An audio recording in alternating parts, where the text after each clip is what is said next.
नमस्कार। अरुणाचल समाचार में आपका स्वागत है। मैं हूं मनोज कुमार शर्मा। आइए बुलेटिन में सबसे पहले देखते हैं मुख्य समाचार। देश में प्रतिदिन बढ़ता जा रहा है कोरोना मरीजों का आंकड़ा। पिछले 24 घंटे में देश भर में सामने आए 1,68,000 से अधिक मामले। अरुणाचल में भी सक्रिय मामलों की संख्या बढ़कर 36 हुई। राज्यपाल डॉक्टर बी डी मिश्रा ने कोविड पर राजभवन में की सर्वदलीय बैठक।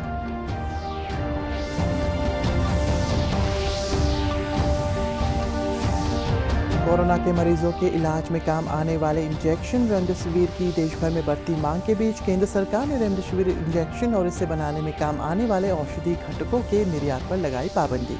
रेमडेसिविर में घरेलू निर्माताओं को सरकार की सलाह, अपनी वेबसाइट पर स्टॉकिस्टों और वितरकों का दे ब्यौरा। अरुणाचल सहित देश भर में सफलतापूर्वक जारी है कोविड टीका उत्सव। दिल्ली में प्रसार भारती के अधिकारियों एवं कर्मचारियों ने लगवाया कोविड का टीका। वहीं तवांग में राज्य के स्वास्थ्य सचिव ने किया टीका उत्सव का शुभारंभ।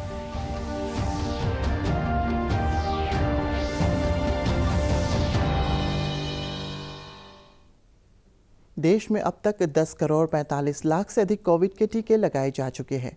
केंद्रीय स्वास्थ्य मंत्रालय के अनुसार कल 29,33,000 से अधिक कोविड के टीके लगाए गए। पिछले 24 घंटे में 1,68,000 से अधिक कोविड के नए मामले सामने आए और 75,000 से अधिक कोविड रोगी स्वस्थ हुए। इस दौरान कोरोना से 904 लोगों की मृत्यु हुई। इधर अरुणाचल प्रदेश में पिछले 24 घंटे में कोविड के 4 नए मामले सामने आए, जिसमें ईटानगर राजधानी क्षेत्र से 3 और वेस्ट कामेंग जिले से 1 मामला शामिल है। राज्य में कोरोना के सक्रिय मामलों की संख्या 36 है और कल कोविड जांच के लिए 144 सैंपल एकत्रित किए गए। केंद्र ने देश में कोविड महामारी की स्थिति में सुधार होने तक रेमडेसिविर इंजेक्शन और इसे बनाने में काम आने वाले औषधि घटकों के निर्यात पर पाबंदी लगा दी है। केंद्रीय स्वास्थ्य मंत्रालय ने कहा है कि कोविड रोगियों के इलाज में काम आने वाले इंजेक्शन रेमडेसिविर की मांग भी बड़ी तेजी से बढ़ रही है। मंत्रालय ने कहा है कि आने वाले दिनों में इसकी मांग में और तेजी आ सकती है और इसे देखते हुए रेमडेसिविर के सभी घरेलू निर्माताओं को सलाह दी गई है कि वे अपनी वेबसाइट पर इस दवा के स्टॉकिस्ट और वितरकों का ब्यौरा दें ताकि इसे आसानी से प्राप्त किया जा सके। मंत्रालय ने कहा है कि औषधि निरीक्षक और अन्य अधिकारियों को स्टॉक का सत्यापन करने के निर्देश दिए गए हैं। धांधली और गलत तौर तरीके पर नज़र रखने तथा जमाखोरी और कालाबाजारी करने वालों के खिलाफ कारगर कार्रवाई करने को भी कहा गया है। राज्यों और केंद्र शासित प्रदेशों के स्वास्थ्य सचिव औषधि निरीक्षकों के साथ स्थिति की समीक्षा करेंगे। राज्यपाल डॉक्टर बी डी मिश्रा ने देश भर में बढ़ते कोविड संक्रमण को देखते हुए आज राजभवन में सर्वदलीय बैठक की। इस बैठक में प्रदेश भाजपा अध्यक्ष ब्यूराम वाघे, प्रदेश कांग्रेस अध्यक्ष राजेंद्र नानी, नेशनल पीपल्स पार्टी के विधायक तापाक ताकू और मुचुमिथी, जेडीयू के विधायक सदस्य और काफका बेंगिया और कामेंग रिंगू मौजूद थे। राज्यपाल ने सभी राजनीतिक दलों के प्रतिनिधियों के सुझाव को स्वीकार करते हुए उनसे इस महामारी से निपटने के लिए एकजुट प्रयास करने का सुझाव दिया। राज्यपाल ने कहा है कि कोरोना महामारी से लोगों की रोजी रोटी पर असर पड़ रहा है और इसे बचाव के लिए जनप्रतिनिधियों से प्रदेश के लोगों को मास्क लगाने, सोशल डिस्टेंसिंग के नियमों का पालन करने और नियमित अंतराल पर हाथों को और कार्यस्थल को सैनिटाइज करने के लिए जागरूक करने का आह्वान किया। उन्होंने सभी दलों से प्रतिनिधियों से पात्र व्यक्तियों को कोविड टीकाकरण के लिए प्रोत्साहित करने को कहा। राज्यपाल ने उम्मीद जताई है कि टीका उत्सव में जन भागीदारी, जन जागरूकता और जन जिम्मेदारपूर्ण व्यवहार से इस महामारी पर काबू पाया जा सकेगा। बैठक के दौरान कई दलों के नेताओं ने कोविड की निःशुल्क जांच, सभी उम्र के लोगों को कोविड का टीका देने, प्रदेश के सभी एंट्री पॉइंट पर सख्त कोविड जांच, क्वारंटीन सुविधाओं की बढ़ती हुई संख्या, लोगों में एक जगह एकत्रित होने पर प्रतिबंध लगाने और इस महामारी के खिलाफ लड़ाई में गैर सरकारी संगठनों को शामिल करने का सुझाव दिया। उप मुख्यमंत्री चाउना मेन ने कल नामसाई में टीका उत्सव का शुभारंभ किया। 4 दिवसीय टीका उत्सव के उद्घाटन समारोह में स्थानीय विधायक चाउ जिग्नू नामचूम, जिला उपायुक्त RK शर्मा, पुलिस अधीक्षक DW थुंगोन, जिला चिकित्सा अधिकारी डॉक्टर NS नामचूम सहित जिले के कई वरिष्ठ अधिकारी मौजूद थे। उप मुख्यमंत्री ने देश में तेजी से बढ़ते हुए कोविड संक्रमण के मद्देनजर 45 वर्ष या इससे अधिक उम्र के लोगों से जल्द कोविड का टीका लगवाने की अपील की। उन्होंने चिकित्सकों से स्थानीय स्तर पर लोगों को कोविड से बचाव और टीकाकरण के बारे में जागरूक करने के अलावा जीरो वेस्टेज की नीति का पालन करते हुए एक भी वैक्सीन बर्बाद न करने का आह्वान किया। उन्होंने अधिक से अधिक लोगों को कोविड के टीके लगाने पर जोर देते हुए विधायक स्थानीय क्षेत्र विकास निधि का उपयोग इस कार्य में करने को कहा। अरुणाचल प्रदेश के स्वास्थ्य सचिव पी पार्थिबान ने आज तवांग जिला अस्पताल में कोविड टीका उत्सव का शुभारंभ किया। उन्होंने जिला चिकित्सा अधिकारी, मेडिकल सुपरिंटेंडेंट और अन्य स्वास्थ्य कर्मियों के साथ कोविड नियंत्रण के मुद्दे पर बातचीत की। राष्ट्रीय स्वास्थ्य मिशन के अरुणाचल प्रदेश के नोडल अधिकारी डॉक्टर दी पादू ने बताया कि टीका उत्सव के पहले दिन कल राज्य भर में 3,195 लाभार्थियों को कोविड टीका लगाया गया, जिसमें 2,863 व्यक्तियों ने कोविड वैक्सीन की पहली खुराक ली।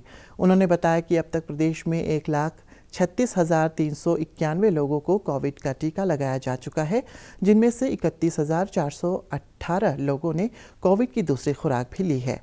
इधर ईटानगर राजधानी क्षेत्र के health and wellness centre Chimpu में आज टीका उत्सव के दौरान 50 से अधिक लोगों ने कोविड का टीका लगवाया। स्वास्थ्य केंद्र की प्रभारी डॉक्टर यापी ने 45 वर्ष से अधिक उम्र के लोगों से जल्द वैक्सीन लगवाने की अपील की है। सेंटर है फॉर वैक्सीनेशन। आप अपना आधार कार्ड को लेके हमारा पीएचसी चिंपू में आप आ जाइए, आपका वैक्सीनेशन यहाँ में मिल जाएगा। तो आप लोग सकते से आप अपना नियर बाय जो भी आता है 45 ईयर्स एंड अबव को आप लोग एक इकट्ठा होके आने से हम लोग के लिए बहुत अच्छा होगा।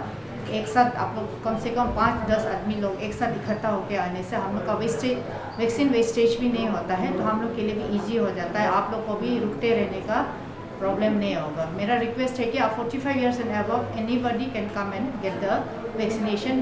प्लीज़ आप आधार कार्ड को लेके आइए अपना साथ। नई दिल्ली स्थित प्रसार भारती सचिवालय में आज अधिकारियों और कर्मचारियों ने टीका उत्सव के तहत कोविड टीका लगवाया। प्रसार भारती के मुख्य कार्यकारी अधिकारी शशि शेखर वेम्पटी ने लोगों से कोविड संक्रमण के बढ़ते मामलों को देखते हुए जल्द टीका लगवाने की अपील की है।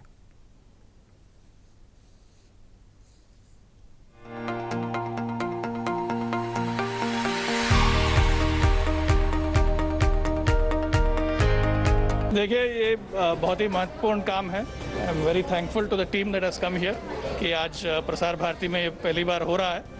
एंड सभी जो भी एलिजिबल है हमारे एम्प्लॉयज़ और हमारा जितना भी वर्क फोर्स है वो सभी इस सेटअप का एडवांटेज ले और जल्द से जल्द अपना टीका करवाए, क्योंकि जब तक हम सब साथ मिलकर प्रिकॉशंस ले और वैक्सीनेशन करवाएं तभी जाके we will be able to defeat कोविड-19।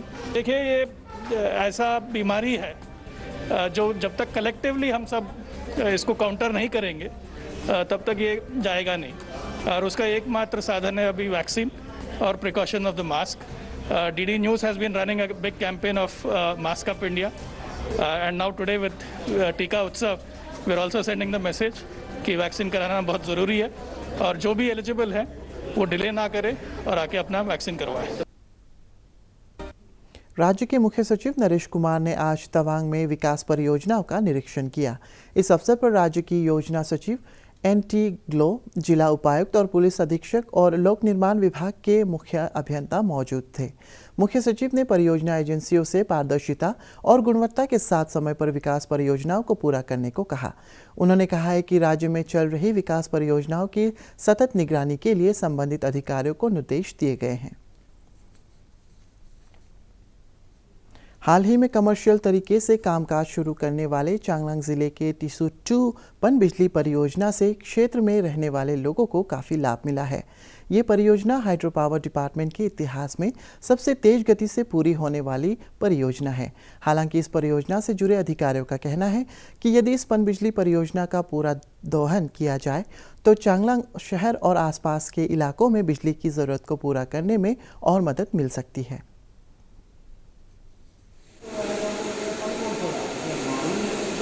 चांगलांग का हमारा टोटल जो रिक्वायरमेंट है वो अराउंड 1.2 to 1.3 मेगावाट का है। तो हमारे पास में यहाँ में इसके सामने में हार्डली 3 किलोमीटर अवे हमारा टिश्यू पुराना फेज़ 1 है, तो वो है हमारा 400 किलोवाट का और ये है 500 किलोवाट का।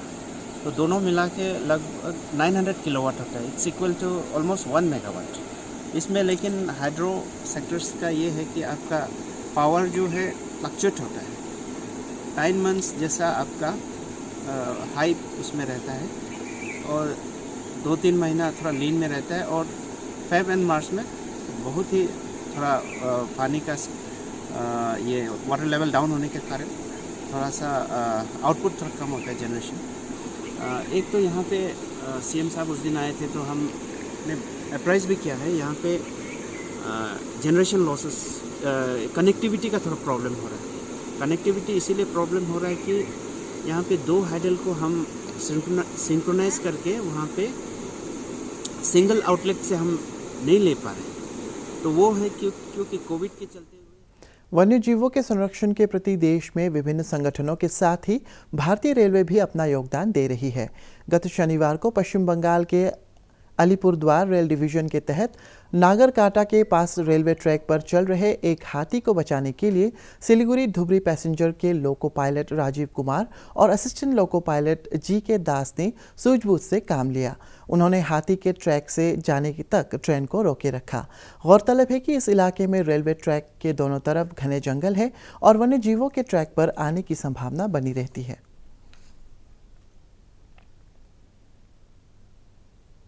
विधायक तानिया सोकी ने कहा है कि मुख्यमंत्री पेमा खांडू के नेतृत्व में राज्य सरकार युवाओं में बढ़ते हुए नशे की लत की समस्या के समाधान और उनकी ऊर्जा को सकारात्मक कार्यों में लगाने हेतु उन्हें प्रोत्साहित करने के लिए अनेक कदम उठा रही है। दापोरिजो स्थित मिनी आउटडोर स्टेडियम में सिंजिक सुपर लीग फुटबॉल टूर्नामेंट के उद्घाटन समारोह को संबोधित करते हुए उन्होंने कहा है कि मादक पदार्थों की लत राज्य की युवा पीढ़ी को बर्बाद कर रही है। उन्हें अभिभावकों और समाज के वरिष्ठ नागरिकों से युवाओं का मार्गदर्शन करने की अपील की। पुरुष और महिला वर्ग में आयोजित फुटबॉल प्रतियोगिता में जिले की फुटबॉल टीमें हिस्सा ले रही है। हमें सबसे बड़ा जो एक अभियान मुहिम चलना पड़ेगा, अभियान चलाना पड़ेगा कि मैंने सब पेरेंट्स का, पब्लिक का, पीपल पार्टिसिपेशन करना पड़ेगा। ये सब पुलिस अकेला से हमको छोड़ करके ये ड्रग मैनेज को कंट्रोल नहीं कर पाएगा। यूजुअली एक जो है पेरेंटल केयर, जो लैक ऑफ पेरेंटल केयर का वजह से ये एक नशा जो है ड्रग मैनेज हो रहा है। उसको हम पेरेंट्स को भी बताना होगा कि समझाना होगा आपका बच्चा को आप केयर करो, ये आपका भविष्य है। This is your child, is your future. अगर आप फ्यूचर ही आपका चाइल्ड ही खत्म हो जाए, आपका वंश खत्म हो रहा है। अगर यूथ को इस नशा मुक्त से हम दूर करने के लिए कुछ इवेंट्स के जैसे फुटबॉल खेलने का हमें और नॉन रेसिडेंशियल एकेडमी को, फुटबॉल एकेडमी को हम सपोर्ट करना है। लड़कों को, बच्चों को उसी डायरेक्शन में पुश करना होगा जहाँ एक्टिविटी। अब जैसे हम लोग कभी कभी जो स्कूल वगैरह में डिस्कोर्स करना होगा, तो ऐसे करके जो है। राज्य में जारी 4 दिवसीय टीका उत्सव में 45 वर्ष और इससे अधिक उम्र के लोगों को कोविड का टीका लगाया जा रहा है। कल टीका उत्सव के पहले दिन ईटानगर राजधानी क्षेत्र में तोमोरिबा स्वास्थ्य एवं चिकित्सा विज्ञान संस्थान ट्रिम्स नाहरलगुन में कोरोना वैक्सीन लगवाने के बाद लाभार्थियों ने अपना अनुभव शेयर करते हुए लोगों से इस अभियान को सफल बनाने की अपील की है। प्रोटेक्शन होता है, बीमार लग भी सकता है लेकिन प्रोटेक्शन होगा, इसलिए खुद भी लेने आया। आप लोग भी ले लीजिए। लेना तो अच्छा है और लेना चाहिए। और 45 का बाद के उम्र से ये 14 तारीख तक है ना, इसलिए कम उम्र वाला लोग भी आना चाहिए। और आपका सबने बता था जो व्हाट्सएप में, सोशल मीडिया में रॉन्ग इन्फॉर्मेशन देता है, उसका पोस्ट इन्फेक्शन होता है बोल के वो झूठ है। और ये सब आके लेना चाहिए और फ्रीली लेना चाहिए। और लेने के बाद अभी कोई चर्चा चल रहा है, लेने वाला डॉक्टर का सब ये हॉस्पिटल का दिल्ली का 37 इन्फेक्शन वाला ऐसा है। अरुणाचल समाचार के आज के अंक में इतना ही। जाने से पहले आप सभी से अनुरोध है कि कोविड-19 के दिशा निर्देशों का पालन करें, हमेशा मास्क लगाएं, बार बार हाथ धोएं और सोशल डिस्टेंसिंग के नियमों को मानें। कोरोना महामारी से बचाव के लिए आपका वैक्सीन लगवाना भी ज़रूरी है। अगर आप वैक्सीन लगवाने के पात्र हैं तो ज़रूर लगवाएं। हम कल फिर हाजिर होंगे अरुणाचल और देश और दुनिया की खबरों के साथ। चलते चलते आपको बता दें, आप अरुणाचल समाचार हमारे YouTube channel DD news Arunachal पर भी देख सकते हैं। देखते रहिए अरुण प्रभा। नमस्कार।